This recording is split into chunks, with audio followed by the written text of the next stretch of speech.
প্রাকৃতিক মায়ায় ভরা আমাদের পাহাড়ে ত্বক পরিষ্কার রাখার জন্য সুগন্ধি হার্বাল সাবান কিভাবে তৈরি হয় চলুন দেখে নিই। সবচেয়ে আগে জঙ্গল থেকে আনা তাজা নারকেল ফাটিয়ে তার জল আলাদা করি, তারপর ছোট ছোট টুকরো করি। এই টুকরো থেকে শক্ত বাদামি খোসা সরিয়ে দিই। এগুলো পরিষ্কার জলে ধুয়ে নিই, তারপর খসখসে পাত্রে ঘষে বাটার মতো পেস্ট বানাই। তার রস পাতলা কাপড়ে ছেঁকে ঢেকে রাখি পুরো রাত। তাতে উপরে জমে ওঠে মালাইয়ের মতো ঘন স্তর। পরদিন সকালে মালাই তুলে ধীরে আঁচে গরম করি যতক্ষণ না বাদামি সুগন্ধি তেল বেরোয়। প্রায় আধ ঘন্টা পর তেল স্বচ্ছ হলে আবার ছেঁকে রেখে দিই। এটাই আমাদের শুদ্ধ নারকেল তেল, সাবানের মূল উপাদান। এরপর আনি নাগদানা গাছের পাতা। এই পাতায় আছে প্রাকৃতিক ঘ্রাণ আর ঔষধি গুণ। পাতাগুলো ধুয়ে নেই, তারপর রোদে শুকিয়ে কাঁচের বোতলে ভরি। তার উপরে অলিভ অয়েল ঢেলে ঢাকনা বন্ধ করি।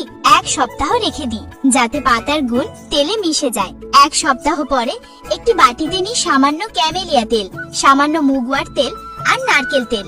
আরেক বাটিতে একই তেল নিই। দুটো মিশ্রণ হাতে কয়েক ঘন্টা ধরে মিশাই। ধীরে ধীরে তা হয় একেবারে মোলায়েম, মাখনের মতো নরম। তারপর কাঠের ছাঁচে স্তর স্তর করে ঢেলে দিই। শেষে পাহাড়ি সুগন্ধি ফুল সাজিয়ে দিই উপরে, যাতে সাবানটি হয় আরো সৌরভময়। এবার সাবানটিকে খোলা আকাশের নিচে রেখে দিই 2 দিন, যাতে জমে ওঠে আসল রূপে। আর দেখুন, তৈরি হয়ে গেল আমাদের প্রিয় সুগন্ধি হার্বাল সাবান। ত্বকে আনে কোমলতা আর আলাদা এক জেল্লা।